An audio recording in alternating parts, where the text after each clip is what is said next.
on to something. And you know what? When the Spirit of God begins to move, I want to get in on that move. I'm going to forget about who's sitting next to me. I'm going to forget about who I am. I'm going to forget about what's on the stove at home. I'm going to forget about what I'm going to do when I get home today. I'm going to get in the move of God. Hallelujah. When he begins to move, I want to be in that move. Hallelujah.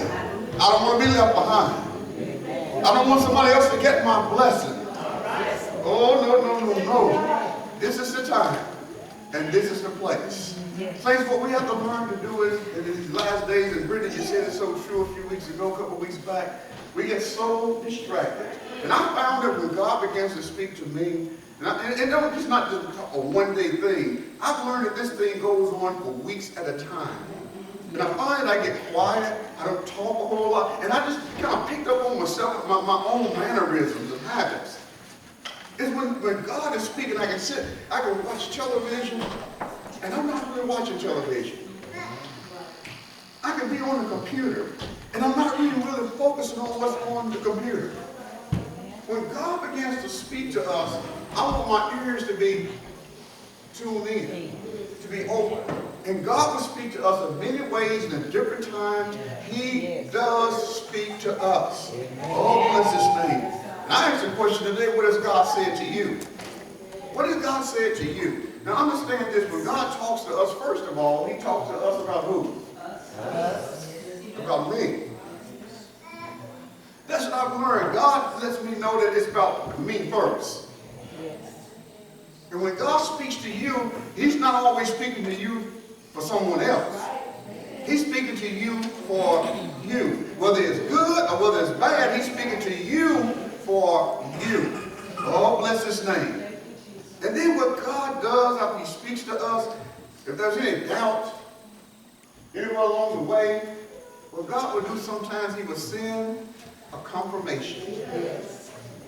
Somebody that you haven't talked to about this thing, somebody that you many times don't even know, your first time ever talking to them, but God, even sometimes through a preached message, sometimes through reading the Bible, but somehow, if there's anything that God needs to confirm something, he will send a confirmation. I remember Gideon, when God called him, Sister Marilyn, he said, I want you to do this certain task for me. And Gideon really didn't want to do it. But in the end, he relented. But then even after that, he had some doubts. And he asked God, if it's you that want me to do this, then the next morning when I wake up, I want the ground to be wet and I want the dew, the fleece to be dry. And he got up the next morning and the ground, the dew had hit the ground and the fleece was bone dry. He said, but still there was a little doubt, Sister Alfreda. And he said, Lord, if it's really you telling me to do this, when I get up tomorrow morning, I want the ground to be dry. And I want the fleece to be wet.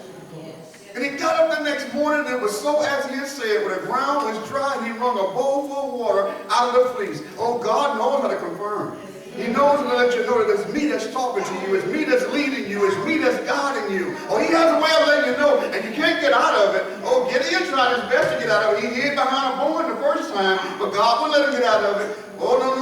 He said, well, I got doubts, and oh, Lord, it may not be you. God took care of that also. But then he went out, and after he took all the soldiers away from him, he started out with 30,000 soldiers. How many know God never let anybody have his glory? Oh no, God is not going to let us have his glory. He started out with 30,000 soldiers with him. He had the crowd. He had many people with him. Oh, we can win this battle because we got 30,000 people with me. But God said, he told Gideon, he said, wait a minute, you got too many. You got too many. He said, no. This battle is not yours. You're not going to get the glory from this battle. I'm going to get the glory from this. He said, so I'll tell you what, you go and you ask the people, the men, if they're afraid, send them home. So Gideon did as God had instructed. He went out and asked the men, give me any of you that are afraid to fight. I don't need you with me. Let me tell you something about God. He don't have any scared soldiers. He don't have any fraidy cats. He don't have people out here concerned about what other people think, what other people say, what people are going to do to you. No, God don't have people people like that. God has his soldiers, the ones that's going to hear God and follow his direction. It don't matter what people think about it. It don't matter what people say about you behind your back. It don't matter how it looks in front of you. God has people who are going to follow his directions, his instructions. So he said, no scaredy cats. If you are afraid, go home. If you're afraid to let people know I love the Lord. If you're afraid to let people know I go to church. If you're afraid to let people know I'm one of those holy rollers that they talk about. If you're afraid, you need to go on home, because we're not afraid to let people know that we're serving God. But he sent them home. And after he sent them home, guess what? He had 30,000. He ended up with 3,000 men. Oh my God. 30,000 and he only had 3,000 left. That means 90% of them were afraid. Just like in the world today. You got all these people out here, they can pick up guns and shoot people, and they can do all this other stuff, and they want to do, acting like they're bad, but they're too afraid to serve the Lord. They're too afraid to let their friends know, no, I've chosen a different way of life. They're too afraid to take a dare to be different. So you got a lot of scaredy cats, and that's why you only see a handful of people, the 10% that stayed with Gideon. And you probably don't have but 10% that's in church. 10% of the whole city. And let me tell you something, saints, I run the numbers. And the numbers don't lie. I always told people there's statistics or that. They're just statistics. They can't tell, they don't tell a lie, they can't tell a fake thing. They're just statistics, they're just that. And the statistics say only about 10% of the people in this country go to church on a regular basis. 10%. Somebody said, look at somebody and said, just a remnant. Just a remnant. About 10% go to church on a regular basis. And so Gideon's numbers were right. He lost 90%. He only had 10% stayed with him. He said, all of them said, I'm afraid. Now, you got all those 10% that's left with him. He had 3,000 men left to fight this huge big army. And God came back again and said, you still got too many. Oh my goodness. I only have 3,000 left, God. And he said, you still got too many. He said, I tell you what, run over by the brook down there. And go down and lap like a dog. He said, you keep those. The rest of them sent them home. And again, after he went down there, he lost 90% of the 10% that he did have been. So he ended up with just a fraction. 1% of the 30,000 that he had, and he called to go to battle. Saints, let me tell you something. Out of the 10% that's left that decide I want to come to church, I love the Lord, we still only have 10% of that actually does work for the Lord. Too many are just, take up space on the pews. On the 10% of the people in the church does 95 or 99% of the work in the church. And the rest of us, we sit back and we feel like it's all right, somebody else, they'll take care of it, so we don't get up and do anything. So what we need to do, saints, is realize the numbers that God gave Gideon are true numbers to this day. Only 1% of the population is actually ministering in a spiritual way. Only 1% of the population is ministering to the rest of the 99%. Do y'all know that? So thank God for this, for having a part in this great work. Thank God for giving you a part in this great work. If it's singing, if it's sweeping the floor, if it's preaching, if it's teaching, whatever it might be, thank God He's giving you, even an ushers, thank you for giving me a part to play in this great work called salvation. God is good, saints. Today, for a few moments, we'll speak into your hearing. So glad to see our guests, our visitors with us on today. And God is good to us, and God has a word for us. He has a word. I always say that God has a fresh word from us. And after so many years, we can tell. Did you see Sister Sonia? And she's looking good on this morning. I tell you, she looks different, don't she? Don't look like the same person I should know a few years back. Show you how good God is, right? Yeah. Good. Amen. Amen. God bless you. Well, a few moments, get your Bibles and go with me to the book of 1 Kings. The Lord said the same, we're not going to be before you long, but there is a word, there's a fresh word that God gives us. Because your needs change from week to week. Your hunger, you don't want to eat beans every day, do you? Even though I love beans and cornbread. Me too. I could eat them more. I could eat them a lot. But I can eat them a lot every day almost. But sometimes I want to change. Sometimes, you know, your body is good. Beans is good for your body. But sometimes your body also has other needs also. And so God understands that in our souls, there's certain things that we need, but the same thing, there's other things, other nutrients that we need in our spirit. And one of the things sometimes saints we need to understand is we need to enlarge our vision.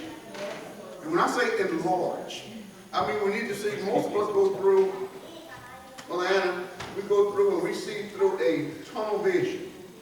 We look very small. But God wants us to begin to see a bigger picture. Because we see so small, what ends up happening is that too much of us is involved in that picture. If you put me in a little box here, around me, you look here, only thing you see is me. You make that box a little bigger, you see me and some of the things behind me. You make that box from side to side, you see everything up here behind me, so now I'm only a part of the scenery. I'm only part of what you see up here. And the bigger the box, the smaller I get. The bigger the picture, the smaller the dove. The dove looks pretty good size there, doesn't it? But you expand that picture and that dove gets smaller and smaller and smaller. That's what needs to happen with many of us. It will help us in so many ways when we can see the big picture. And yes, it's not going to happen until God gets ready. God is going to show you more than what you can handle. But as you grow in God, the picture gets bigger. And that's why I say after 38 years, I can understand and I can say today that I'm of very little importance in the great big picture because I'm only a very small part of it. Now, I may have thought, oh yes, a few years back when God called me to the ministry, boy, I'm big time and I'm everything. But as I've gotten older, as I've matured, as my picture has grown, I began to realize I only have a very small part in this great work. I need God because I am just a little bit a speck in the whole thing. Sometimes it gets in our way because we think that we're this, we're important, and we're this, and we're that. And so we think that, oh my God, you know, everything's me. It's me, it's me, it's me. And I'm it. I'm anointed. I can sing, I can shout, I can preach, I can dance, I can play on the instruments. Whatever it might be, I got titles, I got positions, and we enlarge ourselves in this picture. But when we get to see the big picture that God has, saints, we begin to see ourselves for who we truly are.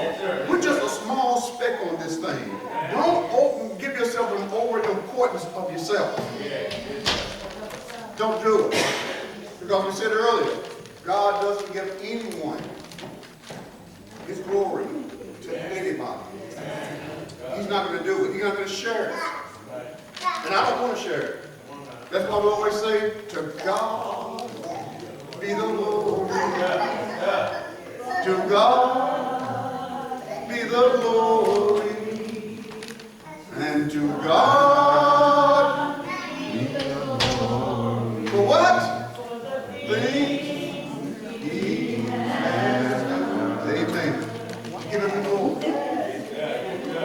When you see the big picture, you're going to give Him the glory. Also, when you see the big picture, what happens is this here, is that you begin to be able to handle and to deal with your adversity, with your problems, with your situations. Because you understand that I am not the only one when you see the big picture. Where are you at, Brian? When you begin to see that big picture, As you go through your job and you run into people who got all kinds of problems and situations, I kind of smiled when I heard him testifying, because I realized when I was doing the same job, I ran into people who had so many problems, situations, and things they were dealing with, and my problems wasn't so big anymore. Because I'm seeing a bigger picture now.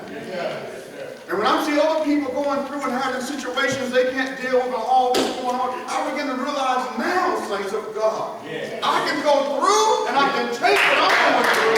Because somebody else has great big problems over here. I'm seeing a big picture here. Oh, bless his name. Bless his name. But in the book of 1 Kings, you get there? And I don't know exactly how much of this we're going to talk about. And we say, we'll let the Lord have his way. Amen.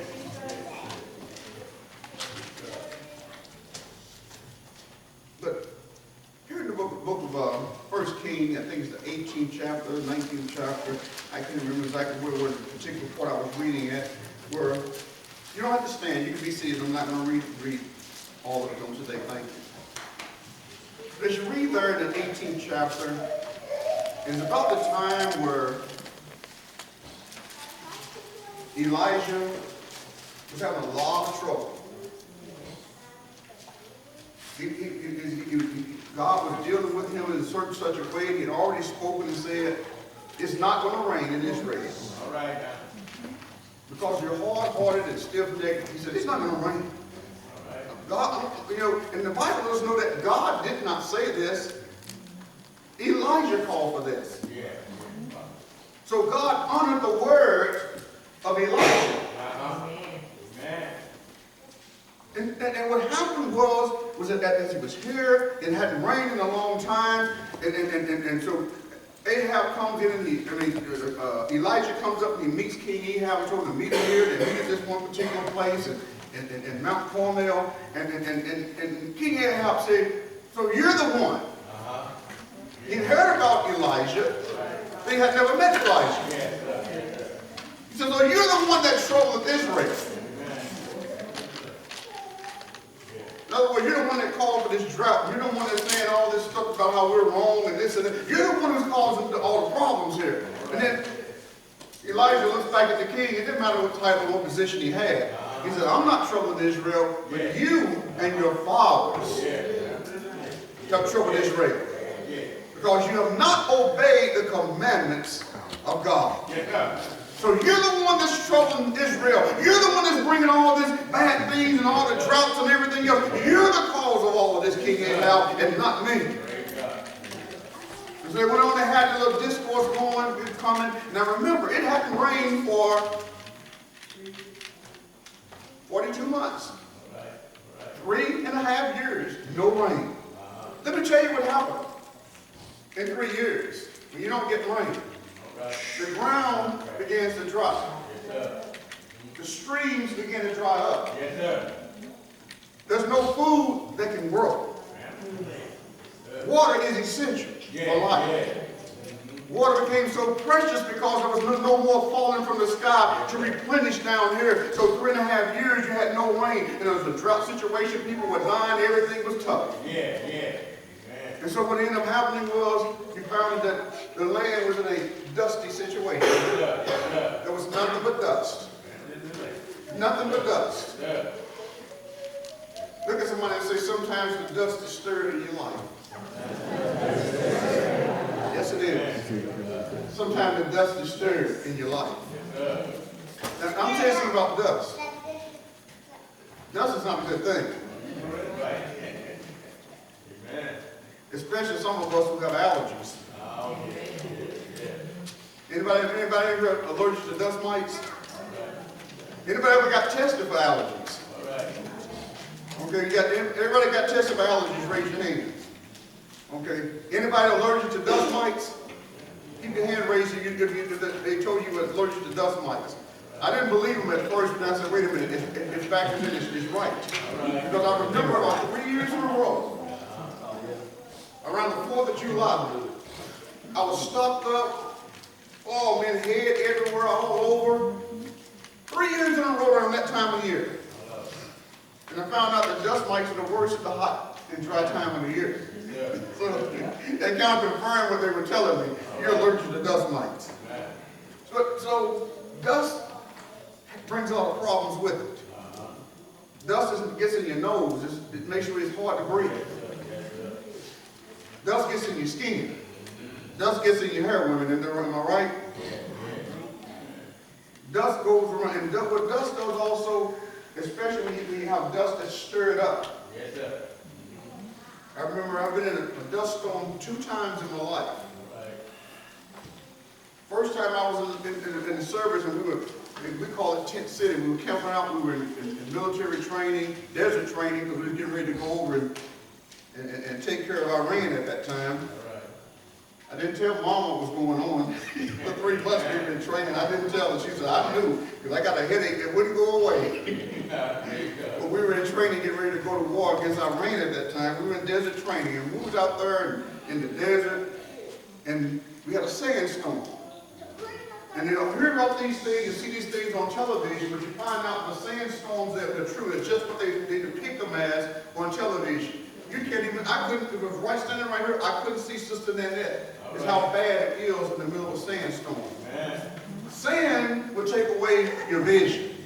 You cannot see afar off. It distorts everything. Some things you may see, but you can't really tell what it is, so it distorts your vision also. Sand is not a good thing.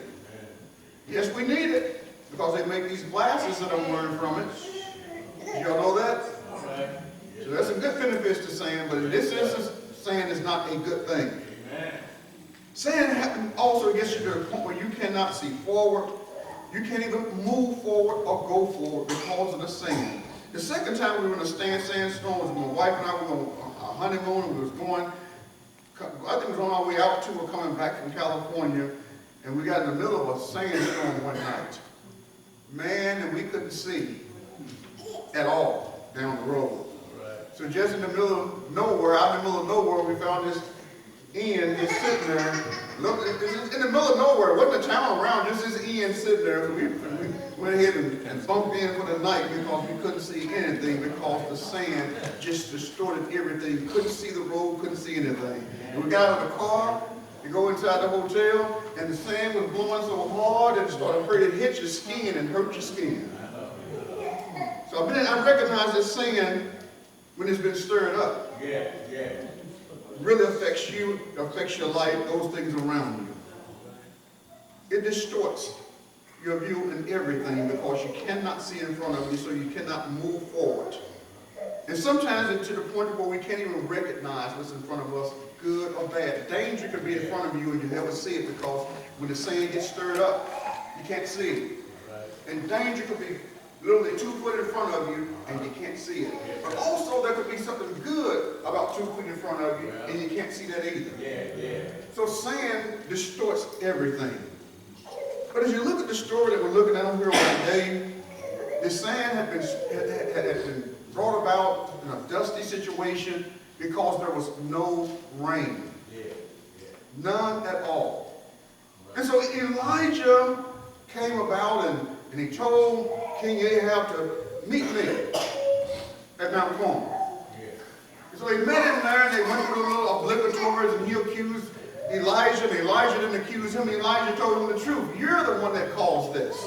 You're the one that brought this about. Saints, we're going to have drought situations in our life, many times not because of what God has done, but because of what we have done. Amen. You're going to have a drought in your life, you know, there's no move of God, there's no spirit, there's no blessings. It seems like nothing's going forward for you because we have not done the things that God has told us to do. We get slowful, we get lazy, we get ambitious. We get caught up in ourselves and our own visions and what we want to do. And so the more we get away from God and away from God's will, the more we get out here where there's no rain falling. There's no rain falling in our life.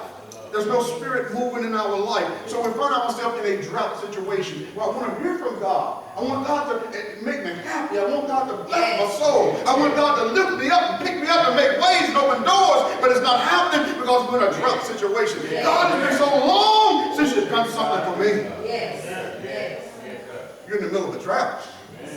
In the middle of the drought, the sand gets stirred up. You know, understand this here. In the middle of a drought where there's a lot of sand, it don't take much wind at all. Anybody ever been on a dirt road when it's been really dry? Sometimes you can drive down that road and there's nothing behind you. But when it gets really dry, it don't take a whole lot. You don't have to be going 50 miles an hour. You can go 5 miles an hour and stir up that dust behind you because it's so dry. Let me tell you something, a drought, when you're in a drought in your life, it don't take a whole lot to stir up the dust in your life. It don't take a whole lot. What are we talking about when we say that dust in our life? The dust in our lives can be other people. Other people can become the dust that causes you not to be able to see, not to be able to clearly know and hear what God is saying. It could be, we know this here, misinformation. I found out today a lot of people are happy, a lot of people are fearful, and this is another thing that happens when you don't have vision, saints. When you can't see, you get fearful. If I'm sitting here and I'm walking, I'm not walking just walking, I'm doing this here. Why? Because I can't see. I'm afraid of falling. I'm afraid of running into something. I'm afraid of what's in front of me because I cannot see. When dust gets stirred up, fear inevitably comes into our life. Misinformation can be that dust that puts a lot of fear in people's lives. Saints, let's always tell people, trust in the Lord with all your heart. Sometimes we get information, we get things people are telling us. I was reading last night, I was sharing with my wife. I was on, and somebody had shared something on Facebook, mothers, not just a mother, but some of us that's got a little bit older. They shared on Facebook how the flu shot is causing older people to die and taking them out of the world. They shared on Facebook like they got all this good information. Then somebody else came down and posted. They put an article in there. Everything they just posted was nothing but a lie, fabrication. So people get that kind of information. They'll put it out there. And now they got people afraid to take their flu shot. And then, oh, the flu shot going to give me cancer. Flu shot going to make me die. Misinformation can be that saying that makes you fearful. Where you can't do the things that you need to do, you can't go forward. If you do this, and see, the devil will get in your ear and tell you all kinds of things to make you afraid, so you will not go forward in God. If you do this, then somebody going to say this or somebody going to do that. Saints, we don't care what the devil says. We don't care what other people might do. We're not those fearful, scaredy cats, but we are bold that when God tells us to do it, I know I don't see the other side, I don't see the end, but I know it's going to be all right because God told me to do it. This information, the saying in our life can be money problems, money troubles. And you know we don't have enough money to pay the bills, we don't have enough money to do the things we need to do and sometimes want to do. We know we always get flustered. We feel like somebody else to blame. I should have this, and we go out and start trying to take matters into our own hands instead of just seeking God and letting God direct our path. We go out and try to do it on our own. That's not that we let money become that problem thing in our life. Listen, God has never let one of his people, not one of the people that are faithful to him, that's looking to him, trusting in him, God has never let one of us go without. We always have food to eat. We always have a roof over our heads. We may not have money to go to Barbados. We may not be able to buy the Rolls Royce and all these other things out here, but we will always have enough to make ends meet. But oh, we'll let the devil put all this fear in us. I'm serving a great, big, wonderful God. That's all I'm saying. A wonderful God. He knows how to take care of us. I would not let that money become that dust in my life. Sometimes we allow health issues to be the dust in our life. Let me tell you, saints, one of the things that I've learned with God, We should take care of ourselves. Do everything we know to do to stay healthy. Are you listening to me today? But in the end, God is the one who determines how long that we're going to be here. It's not the doctor. It's not what you do. Even though we should do the best we can, because I want to be, I tell people, I want to be as healthy as I can for as long as I can. And some of these mothers making us look sick over here, I tell you. When they get around what they're doing at their age, listen, I just wish I could get there. Mothers, y'all making us jealous over here. Oh, bless this thing, got more energy to do more than we do, and we're sometimes half their age, right? But God is good. But your health situations, the reality is that every health problem that we have, we're not going to be delivered of it. Paul never got delivered of that thorn in his side, did he? That thorn in his flesh. He never got delivered. But he said, God is sufficient. His grace is sufficient. So whatever God allows to be upon me, whatever limitations he may have on me physically or in my body, I'm going to be sufficient for every task. I'm going to be sufficient to be able to do everything God wants me to do and everything that I need to do. I'm going to be sufficient.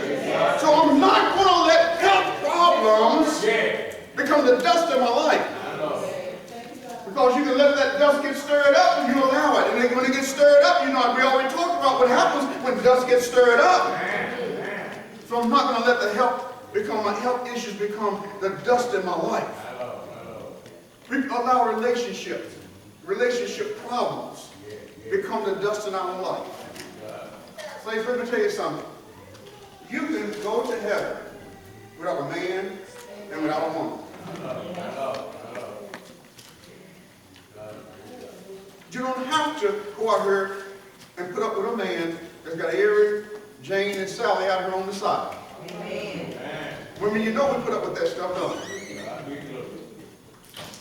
Men, you don't have to go out here and put up with a woman that wants to go around and hang out with every Tom, Dick, and Harry. That's why the Bible said, forsaking all others. For thee and thee, you and you only.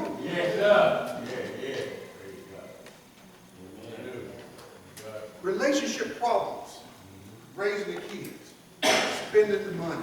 All these things come into play, and we allow this stuff to become the sand in our life.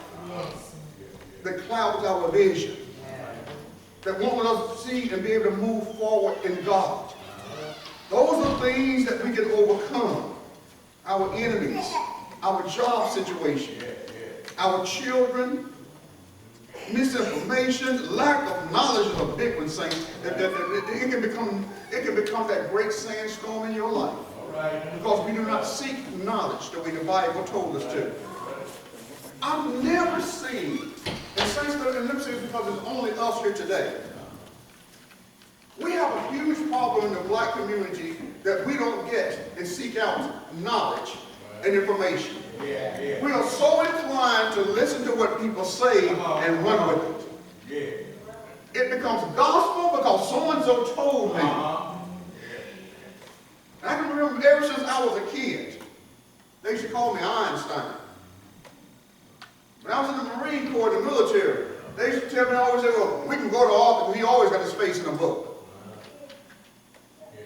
They know, because the thing about it is, I've never been able to listen. I told you this here, and I've been sticking to it my whole life. I refuse to give up my right to think for myself. When you do not get knowledge or information, other people can determine your thought processes, determine the course of your life. You need to begin to go get information for yourself. There's a story that was told. How this one man in the inner city, black community, went in, he got a $1,000 bill. He went to the library and put it in a book. Closed it up and put it back on the shelf. He came back, Sister Tyson, a year later, went back to that book, opened it up, and that $1,000 bill was still in there. What does that tell us? That we don't read. That we don't get information.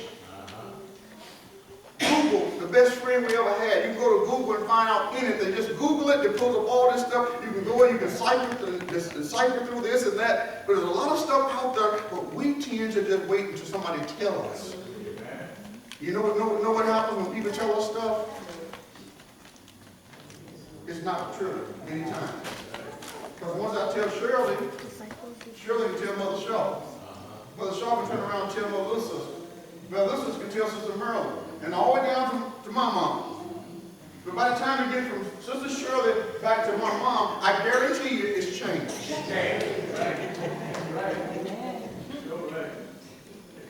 We live off of what other people say and not getting adequate information, adequate knowledge.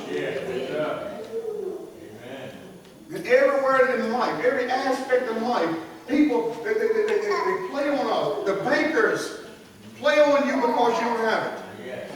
Stirring up that money trouble, that money dust storm in your life. Let you borrow money knowing you can't afford to pay it back. And you blame the bank for it. No. If you had information and knowledge and learn how to work a budget, you would never go out and spend more than what you have. All right, Sister Lois? You would never do that. But we're going to blame somebody else because I borrowed the money and they can't pay it back. And now you're in the middle of this sandstorm. All right. Yes, sir. And it's hurting too. All right. Come on. Misinformation. You all know that politicians play on us in the black community. Boy, they play on us, play us like a fiddle. I know it. We don't research, we don't get information, we just take and trust what they say, and you know what? And they lie every day. The very nature of politics is a lie. And let me tell you another thing. Our founding father said this, that our system of government cannot last without an informed electorate. Isn't that amazing? They knew what we knew over 250 years ago. They knew what we haven't found out yet. They said our system of government, with this system that we're trying out here, it would never work without an informed electorate. What were they saying? They were saying that people can be manipulated and used and coerced in so many ways because they don't have knowledge, they don't have information to make good choices and good decisions in the people that we choose to lead us. So our system of government would never work, would never last if you don't have people who's informed, who's educated, who has right and proper information. It would never last. And we know that today because look where we're at today. I'm not going to get too much into that. But we got so many problems because we have lack of knowledge, lack of information. You look at our news media, and most of you have already told you, I don't even watch the news anymore. I just quit doing it. When I found out that you can't get the truth out of them, they give you a piece of this and a piece of that. They won't give you the whole story. You end up having to go overseas. Have to go to the French news outlets, the BBC, and these other news outlets overseas just to get the proper news of what's happening in the United States. Because you're not getting the information. You're not getting the right knowledge. Oh, saints of God. The sandstorms are stirred up because we're not seeking knowledge. Years and years, even in the church. I had this one, my former pastor told me back when they were little, they couldn't play marbles. It was a sin for them to play marbles. Sister David, Brother Russell, it was a sin for the little boys to play marbles. And you know why it was a sin for them to play marbles? Because the Bible said, marble not. The preacher couldn't read very well. So he said, where the Bible said, marble not, the preacher said, marble not. So now all of a sudden, we just take it and go with it because they told us this without searching the scriptures for ourselves. Now playing marbles is a sin. My people perish for lack of knowledge. Knowledge can become the sandstorm and where we can't move forward in God. Amen. He can't use us the way He wants to use us. Oh, don't let those things become the sand in your life. But there's one thing about when sand gets stirred up. Let me go to the Bible a bit here. Elijah was here and he called them together. He said, we're going to find out today who is the true God, who's serving the true God. We're going to find out here today. All right. So it was him by himself. And they had 450 prophets of Baal. Yeah. And so, as they came on, they got this little contest going on. And so they said, Elijah told the children of Israel, choose this day. You can't straddle the fence any longer. Choose this day whom you're going to serve. The Lord be God, then serve him. But if Baal, then serve him. But you got to make a choice. You can't sit in the middle of the road anymore. You can't sit over here and keep looking over there. Choose this day whom you are going to serve. Saints of God, we've been in church a lot of years, a lot of time. We got to make a choice at some point. We got to make a decision. What's the right way to go? Who's the right one to serve or to follow? We got to make that choice. I'm not talking about a church or a denomination. I'm talking about that we're serving God on today. Many times we just haven't made up our mind yet because the truth is still looking back. I can tell when we haven't made up our mind. But you know that people that are unfaithful in the church, unfaithful in prayer, unfaithful in study, unfaithful in many different aspects of your life, it just shows that you haven't made up your mind. God knows it, and the people of God know it. And it comes to a point when are we going to recognize it for ourselves that I haven't yet made up my mind? There's only one true and living God, and he has to be the Lord and King of our life. Only he should be directing us and not be ourselves, not our friends, not our family. God should be directing us. And so Elijah said, choose you this day. That the Lord be God, then serve him. Do the things that he wants you to do. Obey him.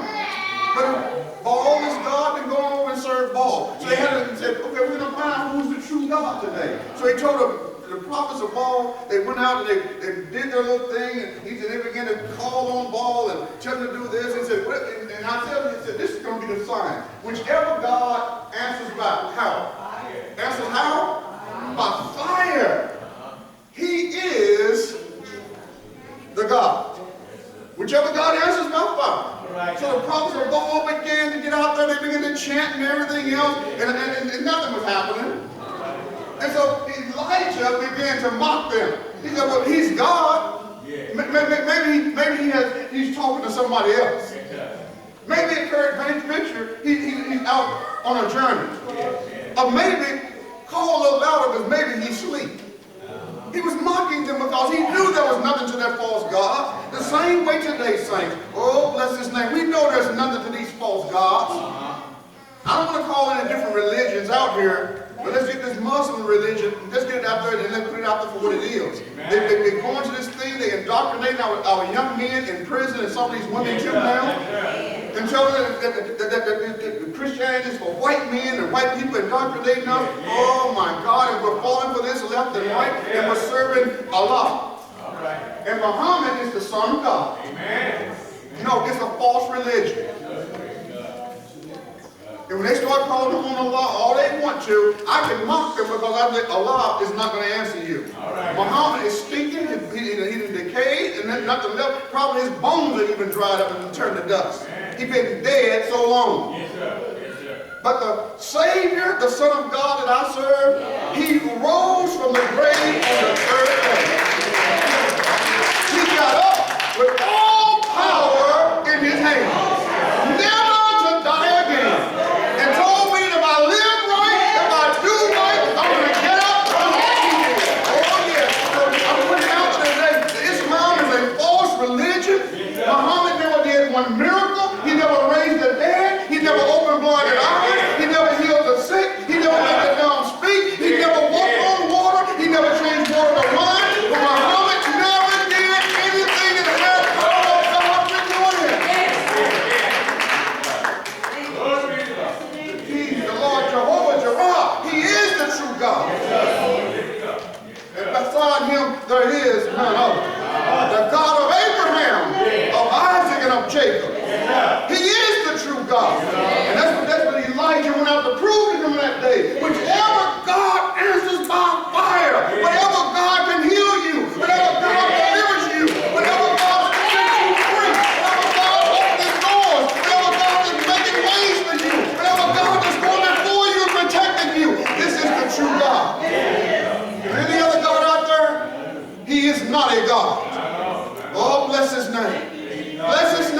today. And so Elijah said, we're going to prove it. We're going to settle this thing today. Whichever God answers by fire. He is the God. And so he began to go, and they chanted out, and then nothing happened. And he mocked them. They got even louder. They began to cut themselves. Talking about making a sacrifice. But my God didn't tell me I had to cut myself. No, he did. My God told me if I asked anything in his son Jesus' name, he would give it unto me. So I don't have to cut myself. I don't have to go through all these chants and everything else. I just call on his name in faith. When I'm in trouble, I can say, Jesus. Hallelujah. All you do is call on him. And somebody said, he will answer my prayer. Oh, bless his name. But he began to mock them. They began to do all this other stuff, cutting and everything. The Bible said that the blood was gushing from them. And still there was no answer from their God. And all the way up into the evening sacrifice, about 6 o'clock in the evening, they're getting ready to do it. And Elijah finally said, okay, y'all done did your thing. It's been after all this long time, we heard no answer. Tell you what, now it's my turn. When you know you're walking with God. See, King Ahab has stirred up some dust. Come on. But now the dust getting ready to get settled.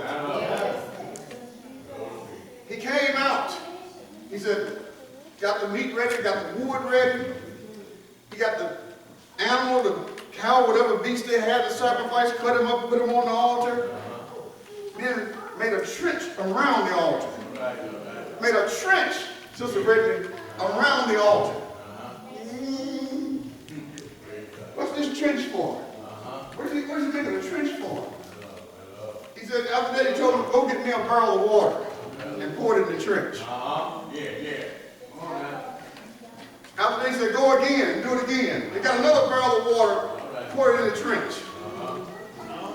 They got another barrel of water, they can point it over the offering now, point it over the sacrifice, and the water coming out and staying and falling into the trench that's surrounding the altar. They did this 3 times. And let me tell you the significance of this. They were in a drought situation. It had rained for 42 months. Lakes and streams had dried up. And here you are wasting water on a sacrifice. Oh, but my God, when he tells us to do something, he knows what he's doing. It don't make sense sometimes. It's stupidity coming out of that man. He don't know nothing. He's pouring out all this good water, and we don't have water anywhere else. But God said, pour water on the offering. Hallelujah. Let me tell you something else about water. When you're in a drought situation, and when the dust has been stirred up in your life, it only takes a little bit of rain to settle the dust. It don't take a downpour, saints. It just takes a little bit of rain to settle the dust. We'll get into that in a moment. But he poured water in this trench 3 times. And he said that they may know that there is a God in Israel. He said, called on God with a little simple prayer. And if you know the story, God rained fire down from heaven. Burned up the sacrifice, licked up the water all around in the trench. And everybody began to say, the Lord, he is the God. The Lord, he is the God. And they took those prophets abroad, 450 of them, and they killed them all. Every one of them. But you said the dust had gotten settled then, hadn't it? But no, sometimes it seems like when things are just about settled, the dust is just about settled in your life, trouble comes back up. So Elijah thought it was all over. And so it went back on to Jezebel, and he told, now let me tell you what happened here after that happened. He told King Ahab, I want you to go and meet me in Jezreel. For I hear what? You hear what? I hear the sound of the abundance of rain. In other words, it's getting ready to rain. the dust of your life is getting ready to be over. Because the rain is going to come and settle that dust. When you can see again, you can breathe again. Hallelujah. You can feel clean on your skin again. Oh, the rain is getting ready to come and it will settle the dust in your life. Saints, all we need is God to rain in our life. In your dusty places, your dusty, drought-covered time will all be over. We just need God to reign in our life. Amen. But just about the time we were thinking it's all over, it wasn't all over because Elijah, word got back to Jezebel. Her power, her strength. Because remember now, Jezebel was served pagan gods. Ahab was never supposed to marry her because they were not supposed to marry outside of the Jewish religion. All right. And he said, if you do, they're going to turn your hearts from me. So he was wrong in that he married Jezebel, and she began to lead the people, and Ahab began to lead the people astray. And so part of her power was in that she had all of these prophets that were proselytizing the people. And so when they got killed, she got angry. And she said, by the end of the day, by the time the sun goes down, Elijah, you're going to be just like they are. In other words, she said, I'm not killing you. And Elijah got afraid. And he ran. He ran, they said, about a day's journey out away from town into a wilderness. A day into the wilderness, it said. Hiding out. Sister Rosina, he's scared for his life, so he's hiding out now. When he gets there, he'd already been ministering. He was tired. He was just basically just done for. He was gone. Anybody been there before? I'm raising both hands. See, like all your spiritual strength, all your natural strength, everything is gone. Elijah was there. And so when he was there, when he got there, the Lord told him, he went to sleep. And while he was asleep, he had no energy now.